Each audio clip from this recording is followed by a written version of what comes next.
Good evening, everybody. We'd like to welcome you to another of our series, another ever edition, Scars to Stars. As you know, Scars to Stars is that program, that thing we bring on television, celebrating the successes and achievements of Zambian women. Women that have excelled in their area of calling in different segments of society. Women that have gone on to do great things. And those great things have gone on to do much more for other women. And today we just want to celebrate another woman, another leader that has been blazing and flying the flag for Zambian women. She's done it for so well for so long. Today she's serving in South Sudan. South Sudan is one of the newest democracy in Africa, getting their independence not too long ago. And South Sudan is a country that I so love, and one of the most beautiful people in Africa are South Sudanese. And today our guest, the woman we celebrate, is working with Oxfam in South Sudan. Her name is Christine Lundambuyu Munalula. Christine is an NGO professional for over 25 years experience and with broad programmatic grounding in development and humanitarian work in both local and international NGOs. She currently is working with Oxfam, the British charity, working in South Sudan as a senior gender justice advisor, and she's been there since August 2020. She has worked in the past at Care International as senior gender specialist. She's also worked as the anti-corruption manager in Chemonics. She's worked with Women in Law and Development in Africa as country coordinator. She's also worked as Transparency International Executive Director. She's worked in the Catholic Commission for Justice and Peace as Assistant Executive Secretary and Zambia Civic Education Association as Executive Director. Broadly, her competencies are in thematic human rights promotion, gender equality promotion, gender-based violence prevention responses, transparency and social accountability promotion, corruption prevention, and civic education promotion. So she has distinct skills in strategic organizational leadership and has contributed to the establishment of financially strong organizations in Zambia, such as Civic Education Association and SACOD. She served as advisory board member to organizations such as SACOD, FODEP, and WELDEF, through which she has provided organizational development and oversight. Today, we just welcome you, Christine. Thank you for joining us today.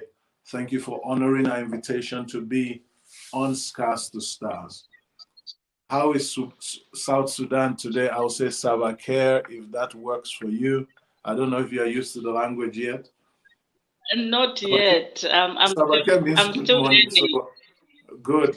It's not like good evening, but at least it is saying something. How are you? South Sudan is such a beautiful place. Wonderful people. No, I hope you've been acclimatizing and getting used to it.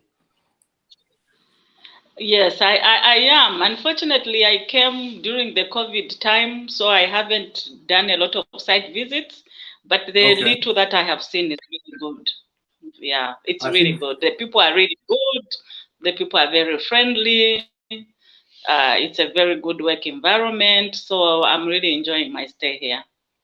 I think South Sudanese are probably the best Africans. They're so wonderful, hospitable. I have so many friends there that I regard as family. And it's such a joy to know that a Zambian is serving Africa through Oxfam in South Sudan. So we welcome you to Scars to Stars. Scars to Stars is a program we designed to celebrate the achievement of women.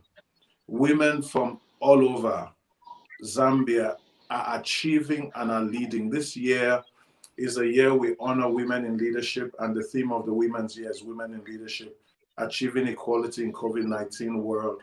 And we want to look at how have you grown in your leadership. You have been in the civil society space for so long. You have worked and you led Transparency International even when politics was hot, and you were one of the most prominent voices in Zambia, calling for justice, calling for accountability, standing up against corruption, and your voice was loud and like a colossus at that time. You have gone on to work for CARE International and organizations, and you are now in South Sudan. So I want to know, why is this woman leading in this space where not many women stand, particularly in areas where not many people dare to talk because of the powers, but you have been speaking to power and calling for justice. So what is it like for a woman to speak to power in a male-dominated patriarchal world? I want to hear your story. So tell us, who is Christine, and where did she start from? Okay, so you already know my name. I'm Christine. I'm a Zambian, and I actually was born and bred in Zambia. I went to school, Lusaka Girls, and then from there I went to Holy Cross Secondary School, and then from there I went to Unza. So I'm a typical Zambian bred person. In terms of my career, I really, growing up, I guess growing up, I went through the motion because I came from a family that valued education, and that is really like a blessing, because I know that women have a lot of issues and hindrances and barriers, because we have a society that really doesn't value a woman's education. They value her marriage more than her education. Girl children are brought up to get married. They are not brought up to make a difference in the world. They are brought up to bring children and bring up children, which I'm not saying is bad, but I think women should aspire for more than just having children and just getting married. And I come from a family where my mother is an intellectual, my aunties, so I had a lot of role models to learn from. So that helped me also to focus in terms of look beyond what society expects me to look at. Society expects me to just focus on being beautiful and being married and having children, but there's much more to life. And also as a person, to have your own self-worth, as a person I always say you can only be empowered, emotionally, psychologically, and if you have your own empowerment, personal empowerment. So my story is that I was also blessed by God that when I finished school, I had very good mentors. The very first job I did was Zambia Civic with the Lucy Chone, who was really a human rights activist, and that is where I learned a lot of, you were talking about talking to people in power, challenging the status quo. Yeah. So it was really that grounding in terms of Zambia Civic Education, which I was part of establishing, was established at a time when we were just moving from the one-party state to multi-party democracy. So we're coming from a period where people were not allowed to talk. There was no freedom of speech. There was no freedom of assembly. We were under a one-party state, and remember, we were under a state of emergency. So the start of civic education was where we are telling people you have rights to speak, you have rights to hold your government accountable, you have rights to engage your leaders, you have the right to participate in your own decisions. So for me, straight from university, being able to work in an environment like that helped me with the growth. So for me, it's really, for example, there's God's grace in terms of where I found myself, but also the type of mentors. Women need mentors. So apart from Lucy Chone, I've had so many other mentors. Everywhere I've worked, I've been fortunate to have women that have mentored me, women that I have looked to, women that I have learned from. So again, it's really learning. but it starts first with your own empowerment, your own realization. So one of my messages as a gender activist is that women need, it's not only economic empowerment, but it's really just self-empowerment, where you are able to have a voice, you are able to make decisions, you are able to make a choice. Because when choice is taken away from you, it becomes then if you are, society puts women in a certain corner, and what we are working at is ensuring that women have choices, women have access, because we have a lot of hindrances in terms of traditional culture, even institutional frameworks that hinder this, participation of women and choice of women. So to overcome that, first you need education. As women, you need education. Education is really an empowering tool. Well, it's a starting point. Yeah. I'd like to take you up on something. One person that I wish I met and I never had the privilege. Maybe I came to Zambia much later, even though I've been 23 years here, is Lucy Sichoni. She's one of the foremost women, I believe.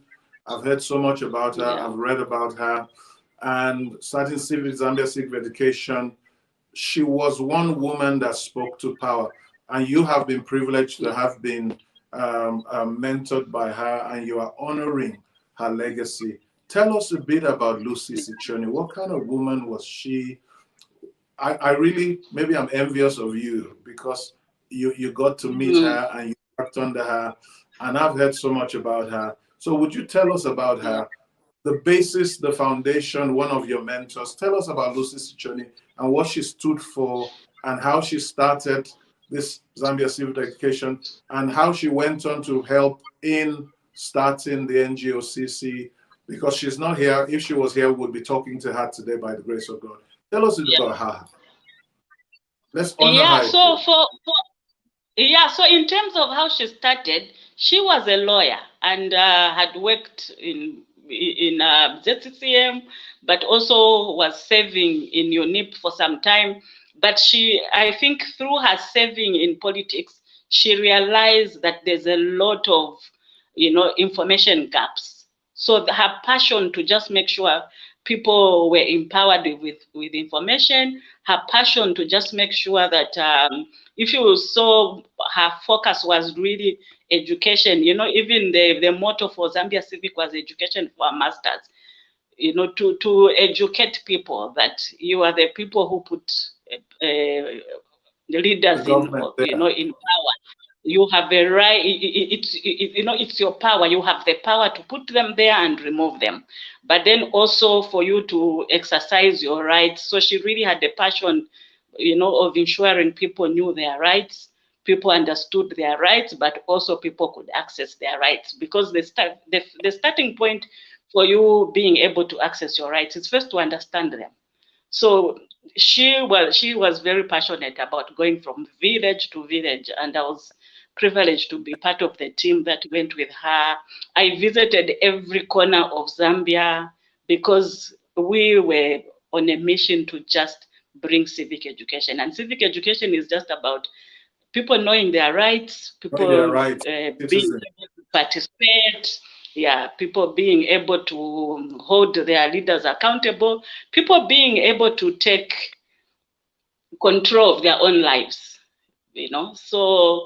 So my beginning was really as a human rights activist, and so a lot of my career was guided by human rights activism, civic education, governance, because if you cannot talk about human rights without looking at governance, because governance deals with the systems that are in place to ensure that those rights are articulated and accessed, how the system is run, how people can access the system, how accessible the system is, but also what you can do, looking at the gaps and engaging both the people in authority, but also the communities themselves, in terms of, if the community know their rights, then there should be corresponding systems that will ensure that those rights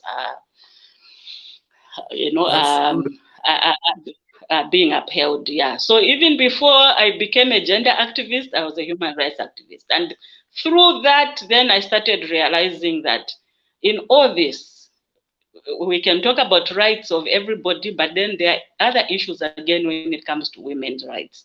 Because for women's rights, again, there are many, many barriers. So it's looking at focusing on educating women, mobilizing women, empowering women, and helping women. But also you can't talk to women alone. You have to talk to men as well. So because women don't live in a vacuum. Women live in communities. And in these communities, they are fathers. In these communities, yes. So we need the fathers, we need the male champions, because actually, if you generally, if you analyze who holds power in communities, it's men. So if you want to look at women's equality or protecting women, we need to discuss this with the men. And when you talk about women's equality, for me, I always want to correct this. It's not a 50-50 thing. It's just ensuring that women are also respected. Women are also given rights. Women are also given space. Women are also recognized as human beings, not as doormats, not as, lesser human beings, but just recognizing that women also have something to bring to the table. Women also need to be protected. Women also need to be heard, given space, and also really to talk about harmony, because that brings harmony in a society. If women and men are getting along and everybody is respecting everybody's rights, then there's no imbalances. So you'll not have others marginalized and others stepping on the other's toes. So it's really looking at how do we create a society where people live in harmony, complement each other, respect each other, look out for each other, and help each other. Thank you so much. What I wanted to add when listening to you now, it means that the environment where we find a woman and the environment where a woman is raised is so important to her formation and to who she becomes. Your association with Lucy Sichoni, your association with family, where you have a lot of educated women, has informed who you have become. Therefore, if a woman is surrounded with people that feel marriage is that achievement, then that woman prioritizes marriage and goes towards there. But you have become who you are, and I'm sure Lucy in heaven is looking down and saying, well done, good work, Christine, because you have carried the flag and you have gone on to be a leader because there was a leader that puts you up and say, you can be this. This is what a role model looks like. What do you say to that? Yeah, no, that's even true. And also to add on to that, of course, my whole career was largely, to a very large extent influenced by Lucy. But I, as I said, I'll be doing an injustice if I also don't even acknowledge my own mother, who's who's a PhD holder and is a teacher. And when she retired, is running a community school.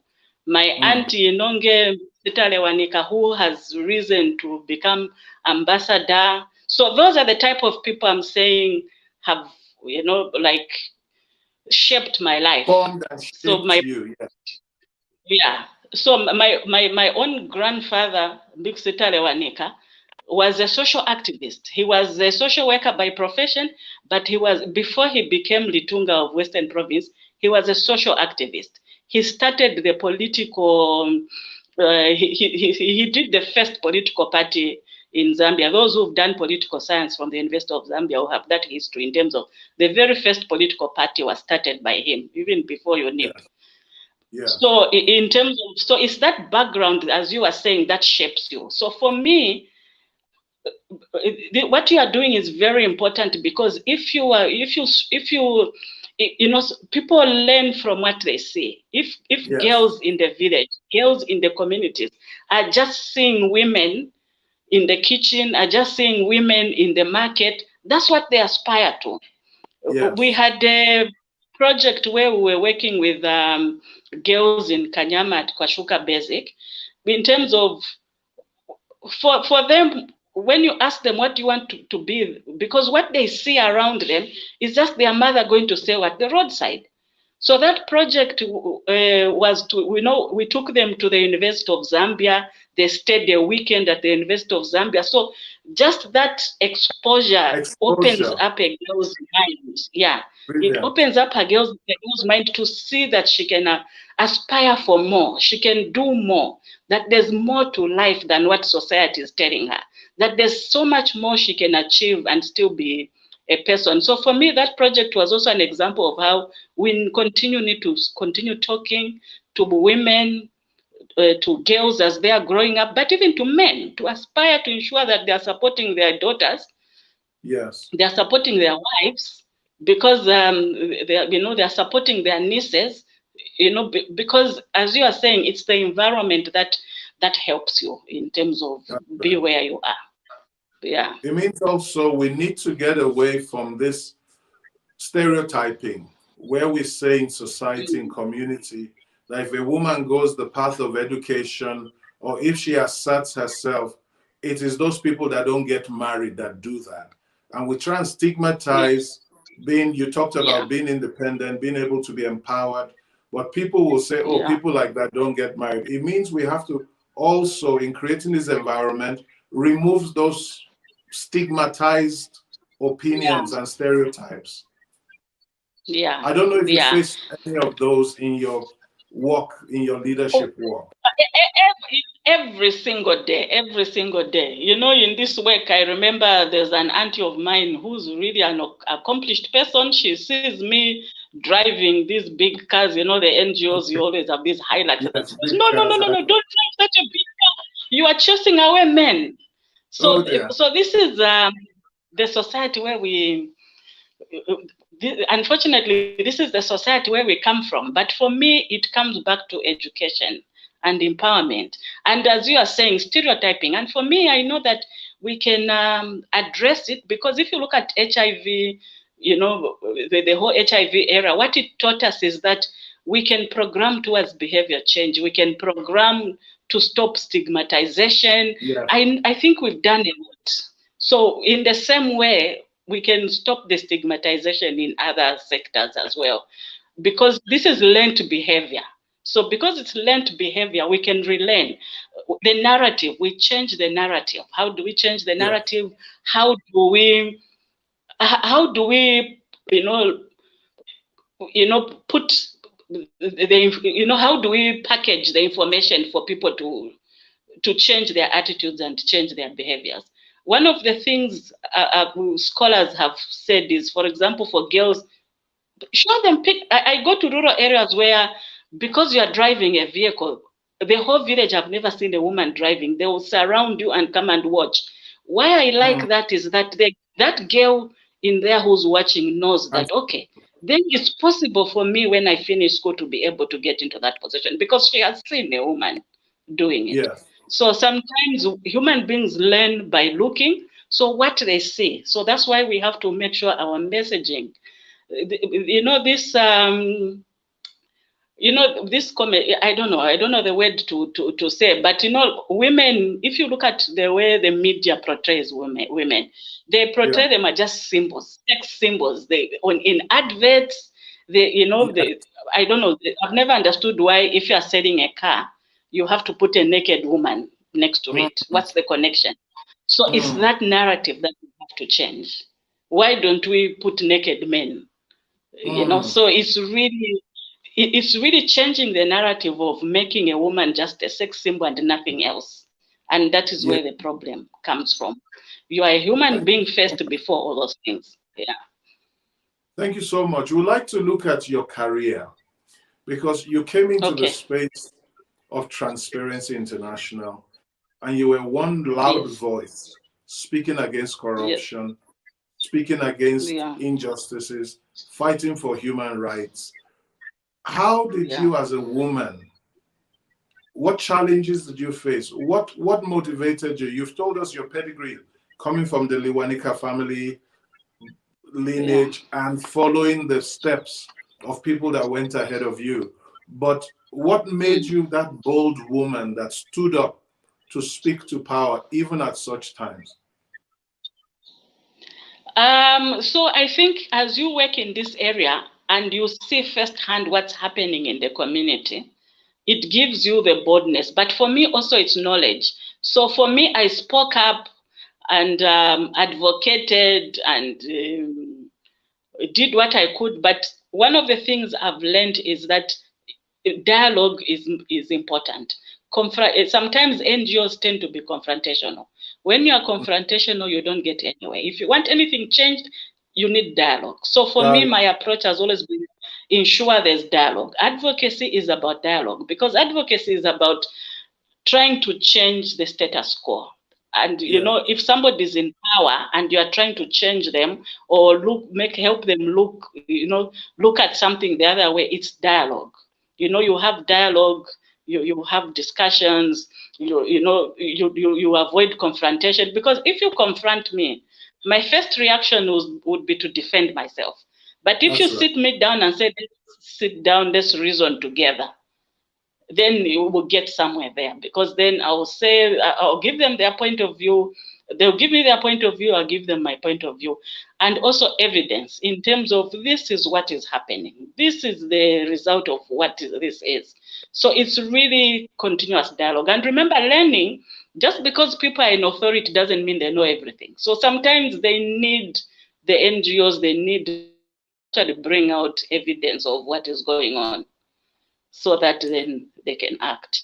So for me, that ensuring that we're bringing communities together to discuss with their leaders, we are talking to traditional leaders to look at the customs and norms and how they are affecting the population, how they are affecting girls. When you look at child marriages, engage,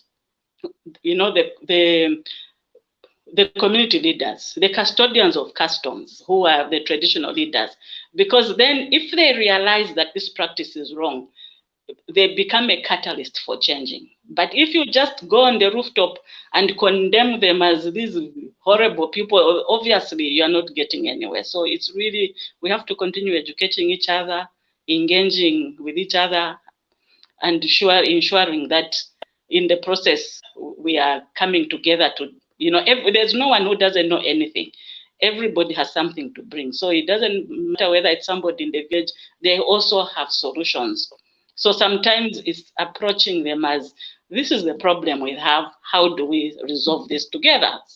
And that way you get somewhere. Thank you so much. Now let's look at your 25 years, over 25 years in this space where you have worked. What challenges have you faced as a woman coming into that space? What are the things, what barriers were in front of you that you had to break through to become who you are, and even being notarized, as in recognized, and you're now working outside? You've worked outside of Zambia, you've worked so many organizations in that space. What are the barriers women face? What are the challenges women face in their leadership, particularly when you are leading as country representative and you're overseeing the whole organization? Share with us, please. Yeah, so as I said, remember, we are all socialized, we are all, as a community, as communities, as countries, we are socialized. So generally, we are all socialized not to see women as leaders. So the minute you are a leader and leading men, the first barrier is getting the acceptance. So you find that, and it's not their fault, it's just that, even the women themselves don't see women as the way they are raised.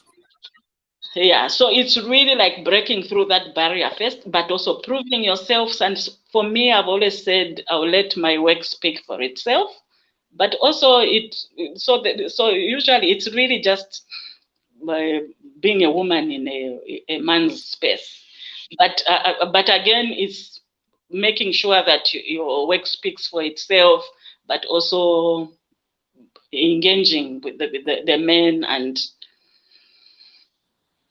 I've had times when I'm in the community with the driver, and the community members go straight to the driver and say, "Oh, sir, can we help you?" And then the driver has to say, "No, actually, this is the person.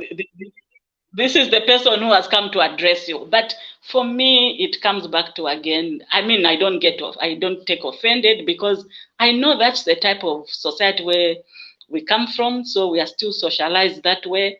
And having more and more women coming up, having more and more women doing this brings also acceptance and also engaging. So I'll just joke about it and engage them. By the time you leave, you are good friends, you are working together. And so it's really, you get respect. Yeah. So for me to just make sure that your integrity is, you have integrity, and you have good values, I guess. Yeah. Are these values part of why the values you have? Are they part of why you have chosen to work in the areas you've worked in? Care International, integrity, the law associations, and those areas you have worked? Do they speak to the values you live by, which is, you just talked about integrity now, and how do values help a woman even in her adapting to a workspace, a work industry, if you like, because you have been in human rights for all your time? Do your values match you to where you choose, or do your values hinder you from filling up those spaces? Okay, so that's a double-edged. When you talk about human rights and values, that's a very double-edged sword that I don't want to get into. But generally, in terms of the value of valuing everybody, everybody has a right, respecting everybody's rights, giving everybody space, and all that. Generally, So for me, that helps, because remember, we've already said women are seen in a certain light. So it doesn't help if you are doing things that reinforce that. Okay. So most of the time in society, they see a woman in a position, they think somebody gave her that position, and it's her boyfriend who gave her that position. I was lucky in that my first boss was a woman. My second.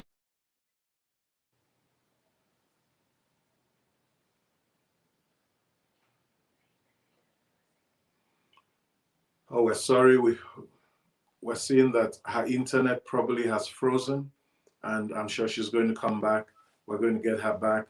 But this is a person that we celebrate because she's been able to work in this space, and you can get from the wisdom that she has been giving us on her journey. She's talking all the way from South Sudan, so you can understand the infrastructures and internet. But what she has told us so far is that her family environment, the family, first of all, her parents, her mother, her aunties, they've been well educated. And education, she says, is one of the most important things for women. Empowerment, personal empowerment, going to try and be better and not to depend on people, but try and empower yourself, she says, is a very important thing for women. She also talked about the role of mentors and how mentors have shaped her life, and how she has worked with great mentors and how these mentors have helped her to climb on board. She's really also talked about how the challenges she faced as women and the challenges women face, because there's a lot of stereotyping, there's a lot of assumptions that women are less and women have less rights. But in that space, people have to be educated. She says education and people knowing what the laws are, understanding their human rights, and being able to work in the space because we're aware of our rights and understand how it works. She told us a lot about that. So we're looking at those things. Welcome back, Christine. I was just wrapping, trying to do a recap of the things you've been sharing. Sorry about your internet, but welcome back. Would you like to continue? What we would like to hear is, if I may bring you back in, is would like to, I know that when we talk, you're an advocate and you stand for human rights and gender rights. You have stood a lot for GBV and the eradication of GBV.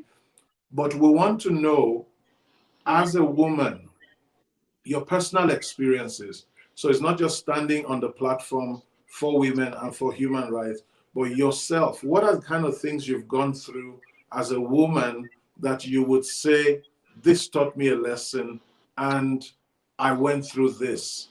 Because there's somebody watching today that probably will relate to your life and your personal journey more than just the thematic discussion. So I don't know if you can take us into that space a bit, and maybe somebody could be helped through your experience and how you overcame. Yeah. Yeah, so I guess in terms of as a personal journey, it's also going through the hurdles. As I said, I belong to the same society that has the same values or that have certain practices and customs. So I'm not immune to that in terms of, you know, for example, right now, if you are not married, people say, why aren't you married? There's something wrong with you. And so those are things you know, for example, that I struggle with. But for me, because I have learned and because I know myself, I know, so women end up rushing into marriages, you know, with anybody just to satisfy society. And in my personal life, I've decided I'm not going to do that. Either wait for the right person. If the right person doesn't come, I'm still a human being. There's too many other things I can do. So that is one of the things. Being in bad relationships, I've been in relationships that haven't gone well, but for me also, it's just a learning thing. I've used it to strengthen myself. I have 3 children that I've brought up. Of course, I'm fortunate enough their father is supportive and takes care of them. But I've always told myself I should be in a position whether their father can't take care of them or not, I'm able to take care of them. Bring children to the world if you are able to take care of them, not when you're not able to take care of them. So I'm not immune for all those stereotyping things, but it's knowing who you are and what your values are and what you aspire to do, and not doing things not to just please. I will not do something just to please society. Okay. So when you go through these things, you just alluded to being a single mom. Thank God they have a very responsible father taking care and contributing and working together with you. But how do you feel? You're standing up for women's rights. You have gone through the whole gamut for human rights, women's rights, but also for you as a woman, you have your desires, you have your joys. How was it for you going through those challenges psychologically? How did they affect your femininity? How did they affect your work? Did it affect your work? How did you cope? And how are you coping? Okay, so those things, so for me, I just see, you know, like when you are young, as a young person, you get into relationships, they end up being wrong relationships. For me, I look at them as just a learning point. I was young, I entered into this relationship that didn't work out the way I thought it should. So it was a learning curve. And I tell myself, I was young. At 21, at 22, 23, the choices you make are not the same you would make at this age. So for me, it's really a learning curve. So, and understanding that society will always, you know, so society will always talk and have their own views. But for me, the most important is know yourself. And, you know, I focus a lot on work. That doesn't mean I don't have a social life. I have a social life.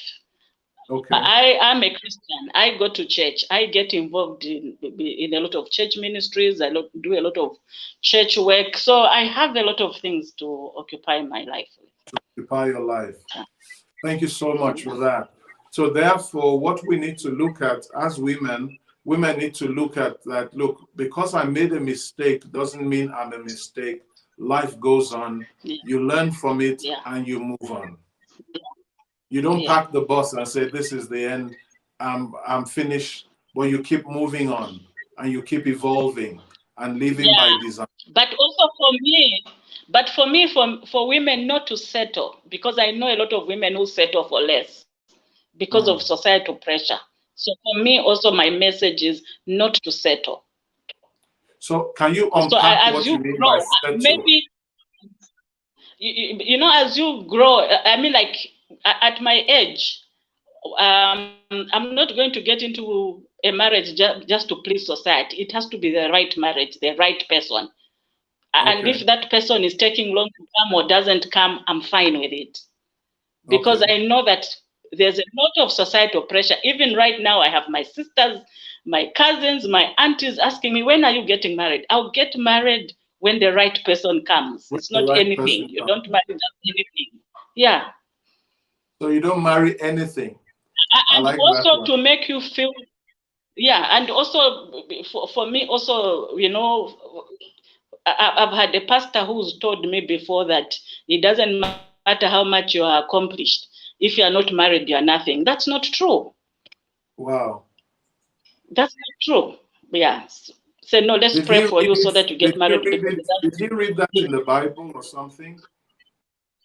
So that's what I'm saying, that for me, because I think I'm in this sector, I understand that no, that's coming from socialization and what people are socialized, and that's something we have to continue re-educating each other about. I don't even take offense. I just recognize that, okay, that's how they are socialized, and this is what we are addressing. The women's movement themselves, if you notice, when they just started, they would.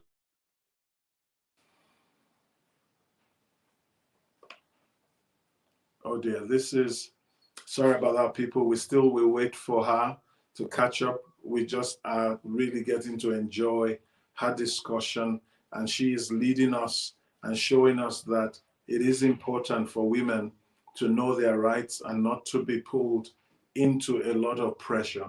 She says it's very pressure to live as a woman, and women, please go on. I can't tell you a story. Please continue from where you stopped. Yeah, so I was saying that even NGOCC, if you've noticed, now we have married women leading NGOCC, because before that, when you had single women leading NGOCC, they would say it's these single women who don't have husbands. But now it's married women talking about women's rights, because women's rights are about the well-being of the person. Wonderful. So that's also how you address that thing. Yeah. Tell us about your work in the space of gender-based violence. What has been your experience? What has been in the area of work where women go through a lot of gender-based violence? I remember we're talking to Sarah Longway, and she was telling us which in society we don't look at as GBV, where people go into, you know, a girl goes into a minibus, and before you know it, people assault this girl. Sometimes they strip her in public, and they just shamify her, if I may use that word, that term. What has been your experience, the way society has permitted violence against women? And what have you done, and what is being done to help re-educate us? Yeah. So for me, again, it comes back to socialization, because remember what I said, respect, value, because the whole reason why you would strip a girl naked, and for me, I won't even go that far. We are just socialized to look negatively at women. Women ourselves, men, and I remember recently I was talking to my sister and saying, you know, when Edith Nawaki doesn't make it as president, she stands for an election and they say, why didn't the women vote? But when HH doesn't make it, no one says, why didn't the men vote? Why didn't the so men it's vote? Looking at, so it's looking at really, are we going to vote only because she's a woman, or should we just look at her as a leader? And all of us vote for her if we're voting for her, and how, you know, that. So for me, it's that thing of the way you are socialized, because you have put a woman in a certain box. She should dress like this. She should walk like this. This is the work she should do. So when she doesn't do that, then you bring violence on her. But it comes back to socialization. So it's both men and women. How are we bringing up our children? how are we, what are the norms and customs that we have? It's, you know, because if you say the girl should dress like this and she doesn't dress like this, and then you think then you have the right to punish her, it also reflects how society doesn't value that person. So meaning it's, you don't value your mother, you don't value your sister, you don't value your child, your girl child. It's the value you are putting to this person. It's the value society has put on this person as an object that should dress like this, that should act like this, that should, you know, that kind of thing. So it's changing that mindset and changing that narrative of saying everybody, society rules in terms of how everybody should behave, but it should be in a fair way, but not to look at girls as property. That's why we sell our girls into marriage. You know, exchange a girl child, you know, these early marriages. We literally sell the girl to a 40-year-old, a 15-year-old to get cows. So if a father can give away their 15-year-old to a 40-man for cows, it shows you what type of value they have on her life. So for me, those are the changes in our socialization and attitudes that we should change. That's why I started with saying valuing, you know, valuing the girl, valuing the, you know, the woman. So when a man is walking around half naked, no one strips him because no one expects them to dress well. But a girl is expected to dress in a certain way, and that's why you strip her. So for me, that education is important. And that's why I'm saying engaging men, engaging traditional leaders, engaging local leaders is important so that we are re-educating ourselves. The same value you have on a boy is the same value you have on a girl. So not looking at them as property or object. Yeah. We must begin to look at women from the point of view of respect, also understanding they have rights. Yeah. And their rights are inalienable. Yes, and their rights are not. Yeah. That means we didn't give them the rights, they own the rights. So it's not like you're giving them something, it's what they are. So we need to start recognizing and respecting women first as women, as equal human beings.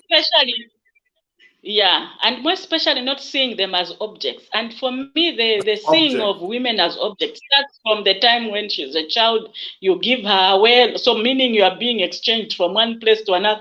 As a child, the family gives her away to this family. There's an object for you to use, for this object to bring children for you.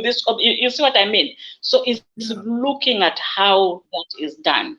That is the fundamental problem in terms of how we have made, So we basically take away her choice. She doesn't have a choice. She is just what we make her, and we push her here, we tell her to do this. She has no right, she has no choice. And we are saying, you are saying your work has been to bring about the recognizing and respecting of not just the woman's rights, but human rights in general. Yeah. And also changing the way we organize ourselves as society, the roles we give ourselves, because that is where that comes from.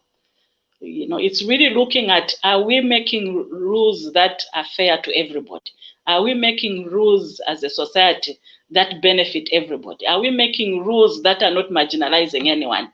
Because that's the starting point in terms of, if I make this decision, how does it help or disadvantage somebody? So it's really as simple as just looking at, how are we organizing ourselves as a society? Are we helping the girl, or are we marginalizing her? Even the boys, I know there's a lot of also pressure. I know when you talk about gender, it's not only girls. Even the boys, if you bring up a boy in terms of, you know, masculinity, you know, toxic masculinity, you know, like, you shouldn't cry, you should be aggressive. You're not doing that child a favor, because then they're going to grow up being an abuser. They're going to grow up. You see, so for me, it's even the boys need, you know, they also need to be sensitized, to be helped, to actually just grow up as normal human beings. Thank you so much for that. I want to ask you, in your journey, your leadership journey, looking back now from where you are, what would you say your life and leadership lessons have been when you distill and you synthesize where you've come from the beginning, your mentorship, up to now, where you probably are a mentor yourself, and you have gone through, you've evolved through so many leadership roles, and you are still leading. What would you give us as your life lessons, your leadership and life lessons as a woman that you have learned, that you are probably looking at to pass to somebody watching you now? Yeah, for me, I think the main lesson has been in terms of creating, people created an environment for me where I was able to thrive. So I also always work towards ensuring that I'm doing the same. In terms of when I'm a leader, I'm mentoring, I'm helping. I'm also trying to do to others what I went through, develop people. In terms of actually being a leader, not a boss. The difference between being a leader, somebody who's building, somebody who's encouraging, somebody who's mentoring, because I received that myself. Of course, I have challenges. I've had, like anybody else, had challenges, but ultimately, I'm where I am because of people. I want to ask you this. Listening to you, one of the things you've talked about is, one of the major things you've talked about is people now recognizing these rights of women and recognizing to respect and bringing about changes. You talked about the different levels of leadership and how we can advocate for changes to happen. I want to ask you, how do we begin to, you've been describing a very patriarchal world.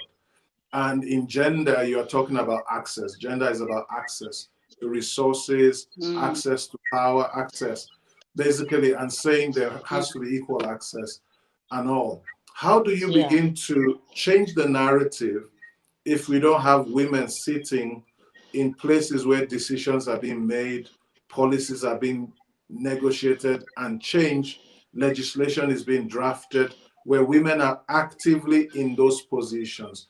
Do you think that we can achieve this change if we don't have women in those places in leadership? So for me, there's a popular saying among gender activists that nothing about us without us. So you cannot make a law or a policy about me without me being there. I'm the one you are. So for me, that is why sometimes we have problems, because these laws, these policies, these systems are being developed without involving the people they are for. So for me, that is why the whole advocacy of ensuring that it's up to us again to ensure that we are creating those spaces. Sometimes the women are not articulate enough, they are shy, or tradition doesn't allow them to speak.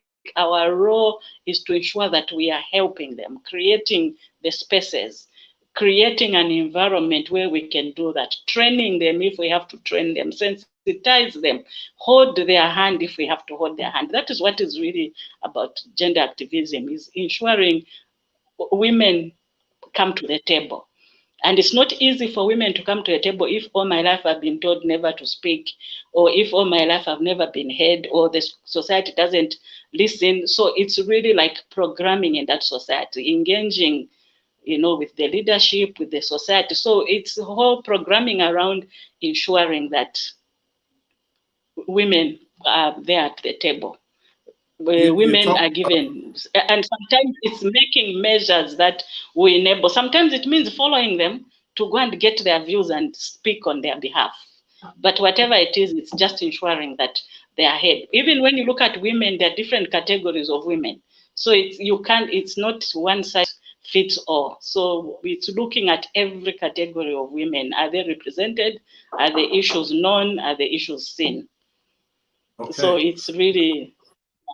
I'd like to finish on this. You talk to us about what a pastor said to you, and you talk to us about you have a very active spiritual life, Christian life. What has it been like in the religious, spiritual church space with regards to recognizing, honoring, and celebrating the rights of women? What has been your experience in churches? Are we doing good enough, or are we still far behind society? So for me, I really think the biggest problem also, unfortunately, when it comes to women's issues, the church also contributes. And for me, I've been a Christian for a long time. So for me, I always say you need to differentiate. You know, people use the Bible to marginalize women, but not everything in the Bible is what God said. You are a pastor yourself. I'm sure you know that. Some of it was the Jewish religion, the Jewish culture. The Jewish culture was not very gender sensitive. That doesn't mean God doesn't see women as people. So for me, the church needs to differentiate in terms of God loves everybody and sees everybody as equal. And he's no respect of any human being. So the church sometimes they reinforce those gender stereotypes, they reinforce those based on what they see in the Bible in terms of so okay. Sorry, somebody on your door. Sorry about that. Yeah. So sorry about that. So we'll just in just honoring Christine today, even as we wrap up. I know she's at the door welcoming somebody over there. But we really, Florence, thank you for that, advocating for women's rights. Florence, you have been advocating for women's rights. And we really thank you for being there, watching and supporting Christine as we take your comments over there. So Christine, if you are there, if you can still hear us, we'd like to welcome back. I'm back. And I hope your friend is celebrating you like we are celebrating you right here in Zambia. And we really thank you. I hope Kasongo can bring you back on, and so that we can just honor you. We miss you in Zambia. Zambia misses you, and we hope that you will come home soon in spite of COVID. But even with you far away, your work speaks for you. You said you want your work to speak for you, and your work speaks for you, and your contemporaries and your colleagues had said to us, Christine is a woman you want to talk to. So we celebrate you. Most of your talk today has been educating us on human rights and women's rights. Most of this has been more of civic education and advocacy and awareness creation. And we really have benefited from what your mother, your aunties, and your mentors have invested in you. We are so grateful that you allowed your leadership to grow because of the different roles, the different spaces you entered, and the different experiences that have made you who you are. We celebrate you as a woman and as a leader, a Zambian woman leader, and we really honor that you keep flying the flag. We know that I know South Sudan is such a beautiful, one place, wonderful people. And I know you're going to represent Zambia again big time, even with Oxfam in South Sudan. So we celebrate and we thank you for having shared your life and your time with us today. And we hope that you will continue to do the things you do best, standing up for the rights of human beings, and in particular for the rights of women. Would you have any last words you want to give before you entertain your friend that has come? Actually, just thank you for this opportunity and thank you for recognition. One of the things I've learned is like it's good to be recognized. It's good when people recognize what you are doing as human beings. That reaffirmation is really important for us as human beings. So being given the space, being given the platform, and also just being here is something I really appreciate. I don't take for granted. And so I really appreciate, and also I appreciate those who are seeing. You know, my motto has been, I want my work to speak for itself, and it's always I'm always grateful when that actually that happens. Yeah. Thank you so much. And you just visited Zambia free of charge today, and all of Zambia, all your relatives. Oh yes.